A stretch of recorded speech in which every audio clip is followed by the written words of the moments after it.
আওয়ামী লীগ নিষিদ্ধ করে একটা মাইন্ড কাজ করেছে, এটাকে আস্তে আস্তে আপনারা বুঝতে পারছেন। করেছে দেখবেন কদিন পরে স্বীকার করবে। জামাত কি করছে, আমি যখন মাঝে মাঝে মনে হয় যে জামাতের যে রাজনৈতিক প্রজ্ঞা, তার কাছে বিএনপি আসলে শিশু, এবং ওরা তো মানে নিয়ে গেল ছাত্র দলের লোকজন, ফেরত দিল শিবিরের লোকজন, মানে আপনার জামাতের লোকজন। সেটা সত্য যে তালেবান আর জামাত এক না, জামাত অনেক প্রোগ্রেসিভ। ত্রয়োদশ জাতীয় নির্বাচনের আর মাত্র 5 মাস বাকি আছে, কিন্তু এখনো বাংলাদেশের প্রধান রাজনৈতিক দলগুলো নির্বাচন কিভাবে হবে সেই বিষয়ে মতৈক্যে পৌঁছাতে। আমিরে জামাত, বাংলাদেশ জামাত ইসলামীর আমির ডাক্তার শফিকুর রহমান যুগান্তকারী ঘোষণা দিয়েছেন। মাহফুজ আলম সেই বক্তব্যে সুস্পষ্টভাবে উল্লেখ করছেন মন্ত্রিসভার ভেতরে একটা ছায়া কমিটি গড়ে উঠেছে, যেই ছায়া কমিটির অনুমোদন ছাড়া মাহফুজ আলম কোনো কাজ করতে পারছেন না। আসসালামু আলাইকুম প্রিয় দর্শক শ্রোতা, আশা করি সবাই ভালো আছেন। নতুন একটি ভিডিওতে সবাইকে স্বাগতম। বাংলাদেশের রাজনৈতিক প্রেক্ষাপট নিয়ে ভিডিওর শুরুতেই বেশ কিছু ভিডিওর অংশ বিশেষ আপনারা দেখেছেন। মূলত আজকের এই ভিডিওটিতে সেই সকল ভিডিওর বিস্তারিত আলোচনা দেখতে পারবেন। ভিডিওর শুরুতেই যে সকল ভিডিও দেখেছেন তা থেকে হয়তো আন্দাজ করতে পেরেছেন আজকের এই ভিডিওটি কতটুকু গুরুত্বপূর্ণ হতে চলেছে। অতএব চলুন না টেনে একটি লাইক দিয়ে সম্পূর্ণ ভিডিওটি দেখে আসি। আমিরে জামাত, বাংলাদেশ জামাত ইসলামীর আমির ডাক্তার শফিকুর রহমান যুগান্তকারী ঘোষণা দিয়েছেন। ডাক্তার শফিকুর রহমান একের পর এক চমক দেখিয়ে যাচ্ছেন। একটা দল ক্ষমতা আসার জন্য নেতৃত্বের যে গুণাবলী দরকার, একজন ক্যারিসমেটিক ফিগার দরকার, একজন আইকনিক ফিগার দরকার, সেটা ডাক্তার শফিকুর রহমানের মধ্যে আছে। জামাত ইসলামের ওভারঅল লিডারশিপ কোয়ালিটি নিয়ে এখনো যথেষ্ট প্রশ্ন রয়েছে, বিশেষ করে লেজিসলেচার হিসেবে, সংসদ সদস্য হিসেবে জামাতের অধিকাংশ প্রার্থী যোগ্য নয় বলে আমি মনে করি। কিন্তু যোগ্যতা হয়ে যাবে। যাদেরকে যোগ্য বলে মনে হচ্ছে না, বা আমরা যাদেরকে অযোগ্য বলছি, তারাও যোগ্য হয়ে যাবে একটা প্রক্রিয়ার মধ্য দিয়ে। চেয়ার পেলে, চেয়ারে বসলে মানুষ যোগ্য হয়। আওয়ামী লীগ বিএনপিতে এত যোগ্য লোক, হেভিওয়েট লোক কেন এসেছে? ক্ষমতার কাছাকাছি থাকলে তাদের কাছে অনেকেই আসে। তো জামাত ইসলামী এখন ক্ষমতার কাছাকাছি, কত পিএইচডি হোল্ডার জামাতের পেছনে ঘুরবে, জামাতের সহযোগী সদস্য ফর্ম পূরণ করবে, সাবেক সচিবরা কত ঘুরবে, সাবেক সেনাপ্রধানরা কত জামাতের রোকন হওয়ার জন্য লাইনে দাঁড়াবে, রিপোর্ট রাখা শুরু করবে। Just wait and see. মানে আমরা যাদেরকে অযোগ্য বলছি সংসদ সদস্য হিসেবে, জামাতের নেতারা, জেলা আমির, জেলা সেক্রেটারি, বেশিরভাগই আসলে ওইরকম সংসদে যে আইন প্রণয়ন করার মতো কোনো কোয়ালিটি নেই।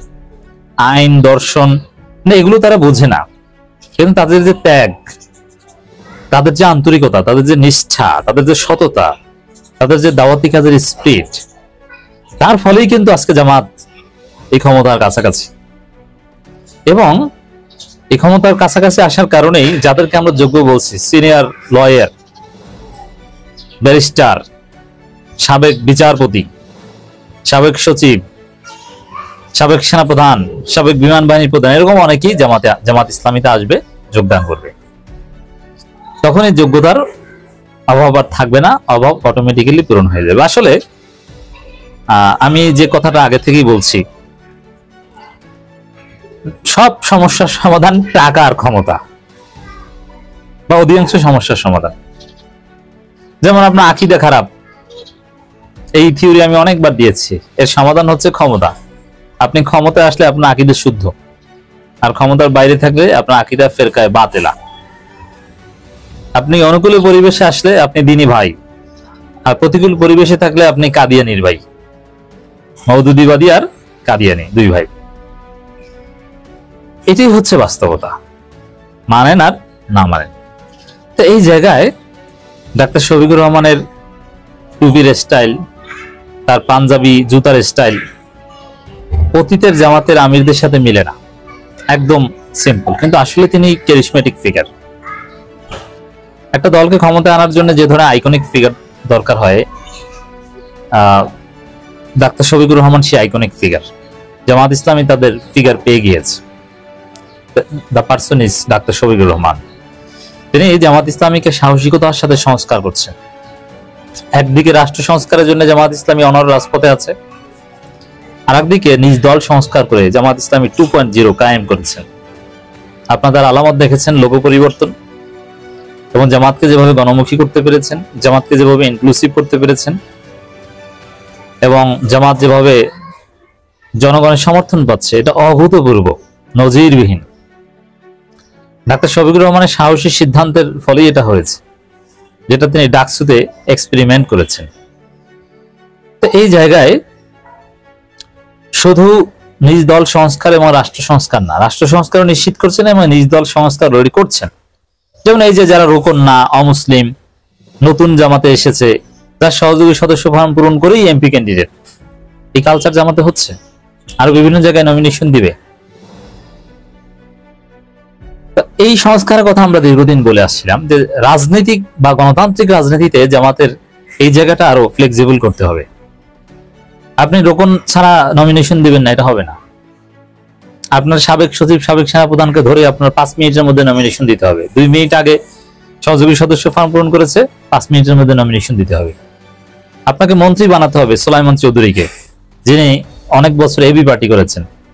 অবশ্য সুলাইমান চৌধুরী আমিরে জামাতের ইঙ্গিতেই আবার জামাত ইসলামীতে ফিরেছেন, যে জামাত যদি সত্যি এবার সরকার গঠন করতে পারে, সে মন্ত্রণালয়ে এবি পার্টির সাবেক আহ্বায়ক সুলাইমান চৌধুরীকে রাখা হবে। তিনি কিন্তু এখন জামাত ইসলামীতে নতুন ভাবে আবার তাকে রোকন হতে হবে। তিনি রোকন হবেন, তিনি অনেক প্রবীণ রোকন, তার জন্য এবং শিক্ষিত মানুষ, তার জন্য রোকন হওয়ার ব্যাপার না। রিপোর্ট রাখবেন এবং কোরআন হাদিস তো পড়েন নিঃসন্দেহে। আর মৌলিক রোকন শপথ যে কোনো সময় তাকে দিয়ে দেওয়া যায়, জাস্ট রিপোর্টটা ফরজ ওয়াজিব এটা ঠিক আছে কিনা দেখলেই হয়। কারণ ইসলামী আন্দোলন একামতের দিন এটা তিনি বুঝেন, এটা বুঝে শুনে আগে রোকন হয়েছিলেন, তিনি এটা বুঝেন। এই কনসেপ্ট ক্লিয়ার। কেতাব সব পড়া, তার একবার না অনেকবার পড়া, আর কিছু আয়াত হাদিস ভুলে গেলে ওইটা মুখস্থ করা। তো দর্শক, এই জায়গায় আমিরে জামাত শুধু রাষ্ট্র সংস্কার এবং নিজ দল সংস্কার না, আর অনেক বিষয় সংস্কার করছেন। যেমন আপনি যদি দেখেন যে ক্ষমতায় আসতে হলে 71 প্রশ্নের মীমাংসা করতে হবে। এখন মীমাংসাটা কিন্তু আমি বলছি না যে এই ক্ষমা চাওয়ার যে ড্রাফট তৈরি করা হচ্ছে ওইটা, তা না। আপনাকে শহীদ মিনারে, স্মৃতিসৌধে এবং বদ্ধভূমিতে বিভিন্ন জায়গায় যেতে হবে। তারপর ক্ষমতা আসার পর প্রয়োজন অনুযায়ী আপনাকে রেজলিউশন করতে হবে। তো এই যে 71 প্রশ্নের সমাধান, এটারও উদ্যোগ নিয়েছেন। এর মানে ক্ষমতা আসার সব প্রস্তুতি ডাক্তার শফিকুর রহমান সম্পন্ন করেছেন, কোনো হীনমন্যতা নেই। অতীত ভুলে দেশ গড়ার নীতি গ্রহণ করেছে। এই অতীত ভুলে এটা নানান ব্যাখ্যা আছে।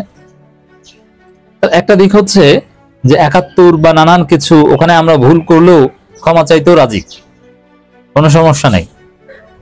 আমরা দেশ গড়বো, কল্যাণ রাষ্ট্র করবো, অতীত নিয়ে খোঁচাখুচি এটা চলবে না। দেশ গড়াটাই প্রধান লক্ষ্য, মানুষের সমস্যা সমাধান, বেকারত্ব সমস্যার সমাধান, এটাই আমাদের রাজনীতি। জনগণের মুক্তি ও বৈষম্যহীন ইনসাফপূর্ণ সমাজ প্রতিষ্ঠায় সংগ্রাম চালিয়ে যাচ্ছে জামাত। তাই গণমানুষের পরিপূর্ণ মুক্তির আগ পর্যন্ত আমরা কোনোভাবেই থামবো না, আমাদের কেউ থামাতে পারবে না বলে দৃঢ় প্রত্যয় ব্যক্ত করেছেন জামাতের আমির ডাক্তার শফিকুর রহমান। সত্যি ডাক্তার শফিকুর রহমানকে কেউ থামাতে পারবে না এবং তার নেতৃত্বেই বাংলাদেশ জামাত ইসলামী মঞ্জিলে মকসুদে পৌঁছাবে, ঠেকানোর সাধ্য কারণেই। এরপরে দেখবেন সবচেয়ে আলোচিত যে প্রশ্নটা, আমি যে প্রশ্ন অনেকবার রেজ করেছি, যোগ্য লোক আছে কিনা। ওই যে আপনার ক্ষমতায় আসলে আপনার আকীদা শুদ্ধ হয়ে যায় অটো, ওরকম যোগ্য লোক অটো এসে যাবে। আওয়ামী লীগ, বিএনপি, এদের কি মেধাবীদের জন্য আলাদা কোনো ট্রেনিং সেন্টার আছে? সবচেয়ে মেধাবী যোগ্য লোকজন এখন পর্যন্ত কিন্তু আওয়ামী লীগ, বিএনপিতে। সাবেক সচিব, সাবেক সেনাপ্রধান, বড় বড় আইনজীবীরা। আমি আশা করছি সম্পূর্ণ ভিডিওটি দেখেছেন এবং এই ভিডিওর সাপেক্ষে আপনার কি মতামত অবশ্যই কমেন্ট বক্সে জানিয়ে যাবেন। ভিডিওটি ভালো লেগে থাকলে শেয়ার করতে ভুলবেন না। আমাদের এই চ্যানেলে নতুন হয়ে থাকলে চ্যানেলটি সাবস্ক্রাইব করে চ্যানেলের পাশে থাকবেন। আর যারা ইতিমধ্যে চ্যানেলটি সাবস্ক্রাইব করেছেন তাদেরকে অসংখ্য ধন্যবাদ। দেখা হবে নতুন কোনো ভিডিও নিয়ে, ততক্ষণ সবাই সুস্থ থাকবেন। আল্লাহ হাফেজ।